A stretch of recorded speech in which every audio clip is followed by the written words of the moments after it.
Hi guys, I'm the WW2 man, and today I did mean to do my Extreme Late War Wehrmacht impression video.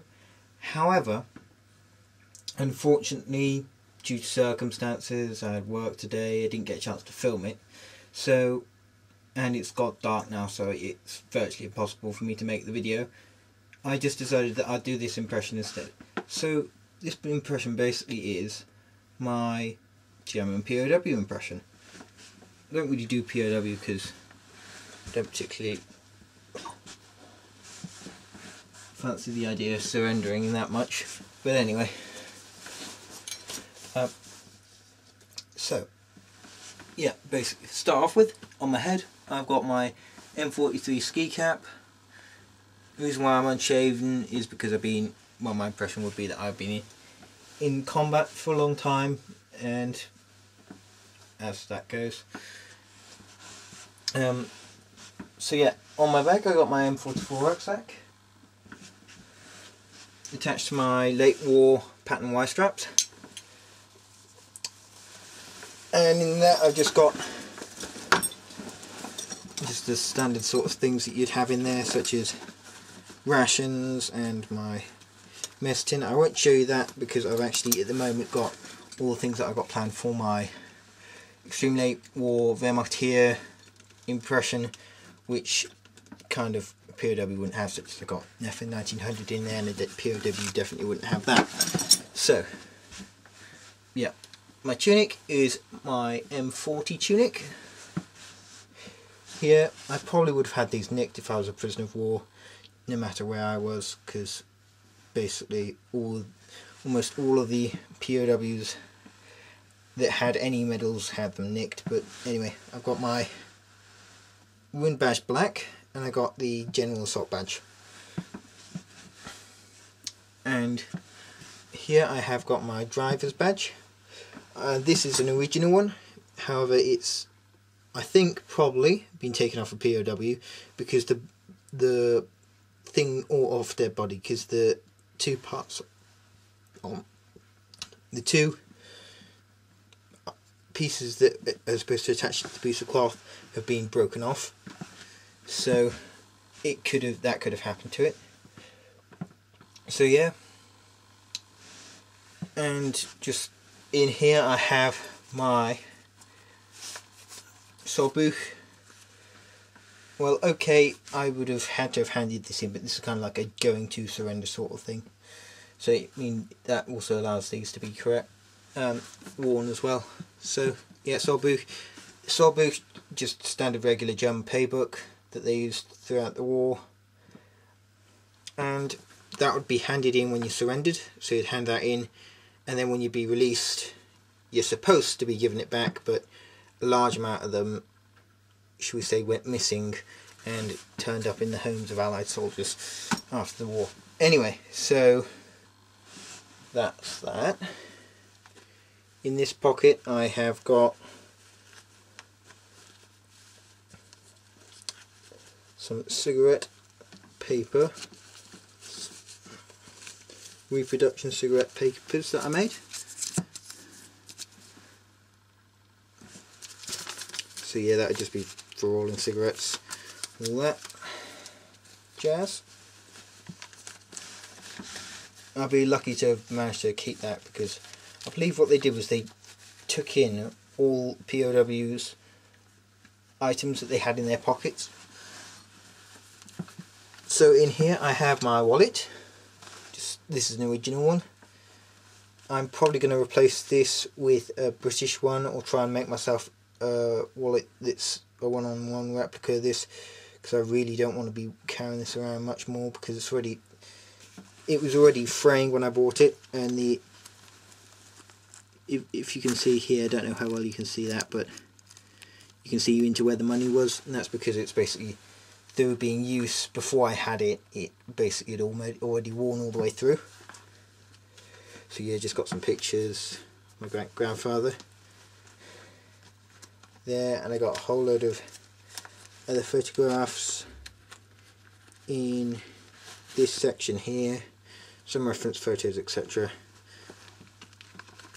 And in this section here, which you shouldn't be able to look into because it's zipped up, I just got my money, my ice marks.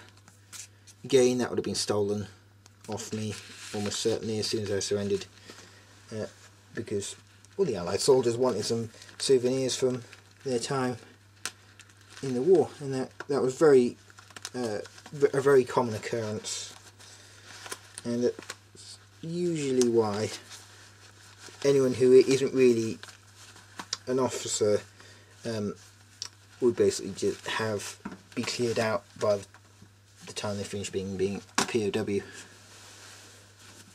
And in here I've got some tarot cards, original.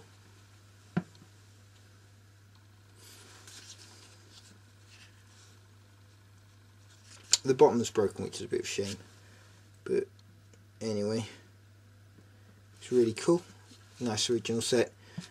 I'm not sure that the place that makes it still makes them, but yeah. And I've got a pack of cigarettes. Now in this pocket I have a NPEA armband, and they stood for Nationalische Politische Anzeichen, I think, and that's basically national political academies. And that was basically what there was a film called Napola, which was done about 8 years ago. That was a really good film. I think it was 8. It might be longer than that. But they did a really good film about it, and it's basically political academies of the Third Reich, where they would basically take anyone, regardless of social standing, and they'd train them up to be the new leaders. So yeah, quite a lot of them served in the Wehrmacht here, so thought why not. Again, not supporting the Nazis. I wouldn't have that. Ignore that. Yeah, another reference photo. Here is a ration card. It's an unused one.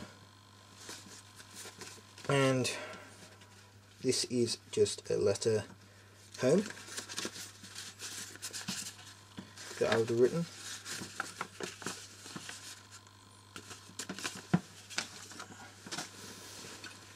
And in here I also have a pencil for writing the letter and writing other things as well, anything that would be useful. And finally I have these.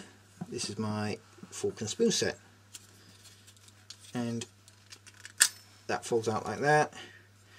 This is a reproduction, 1942 date there. And yep, very useful item. It could be locked in a position like this, so you could use a spoon, then turn it around and use the fork end. They originally set out, I believe, having a system where they had, it was a bit like this, however it was all separate pieces, and they also had a knife. But they then kind of changed back to using this, because I believe they used that in the First World War as well. That is basically, oh wait, there's something else in this pocket. I have got a lighter. This is an original one. It was captured off a dead German officer on Omaha from the guy and the guy's uncle who gave it to me captured it. So very interesting. That here is another standard wartime German style lighter. I've got another one of the roll-ups. I can't find any of my tobacco tins, even though I got thousands of them anyway at the moment, but I would have one of those as well. And finally here I have a comb. I've gone to the trouble to try and add on the fake date. Don't know how well you can see that.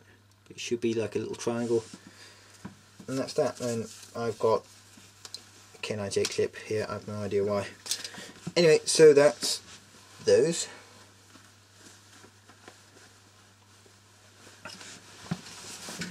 Underneath I have got my my disc tag, and this would have my name, my blood group and my training regiment on the top and on the bottom. And when you died, your officer or NCO or whoever was nearby would pull this out your uniform, bend it here so it would snap, take off one half. That half would then be, it has a hole in so it would be able to be tied with a whole load of others, and it would be proof that you died. That half would stay on your body so that the grave diggers would know who you were and to name your grave properly, because nothing would be more awkward to name the grave wrong. So yeah, standard braces here. I've got an M43, I think M43 mouse grey shirt, and don't know how well you could see this, but I got the shoulder boards on it as well, and that's that. Now my trousers are M43, and here I have my watch, my pocket watch. It's an original Victorian, I believe, British, but it could have made its way into Germany, so not that much of a problem. Also possibly might have been captured off a British soldier or dead one. Anyway, so that's that. In the fob watch pocket, and in this pocket here I have my jackknife, clasp knife, whatever you want to call it, made by Trimills, British again. That doesn't mean it couldn't have been made before the war and found its way into Germany, or captured. No, it wouldn't have been captured because British would have had proper jackknives. So that is that. I would have had that confiscated almost immediately as soon as I'd been searched after I surrendered. Here I have a hanky with a monogram on. It's an A because that's my character's name, Adam Manstiel. So I thought an A monogrammed hanky would be appropriate. I don't think I have anything else in my pockets, so that is basically all my stuff. And go down here, you should be able to see I have my jack boots on. They would be the best boots you'd want. They would be the only boots you'd want if you were being a POW in 1945, because wherever you were, unless you were in Norway, you would be probably put in a massive open air camp. If it was the west, it would be a Rheinwiesenlager, which had atrocious conditions, and if you're in the east, you'd be put in similar holding camps before being transported to Siberia, and you would not want to have the rubbishy low boots, because this just gives you so much more protection than a low boot. So that is basically the end of my POW impression, as I would surrender. So yeah, I just thought that would be appropriate, seeing as it's 8th of May, which is VE Day. Now my next the video that I am going to do, my extreme late war impression for Wehrmacht here, is also going to be a mixture of extreme late war and German resistance or partisan units like the Werwolves. However, Werwolves and the German resistance didn't really happen that much. There would have been a couple of partisan units that would have continued, but I mean, it would have been quite scarce from what I've researched. And there were some partisan activity by the Werwolves, such as the murdering of the mayor of Aachen. That was one of the Werwolves' activities. But I mean, there wasn't really anything to the scale of what the Allied partisans did during the war, such as with the blowing up of bridges, taking out trains, stabbing sentries in the back, etc.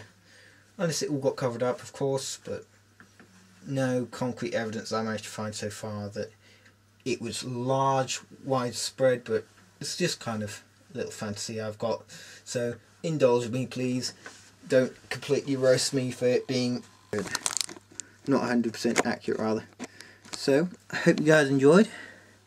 Stay posted, comment, subscribe. Bye.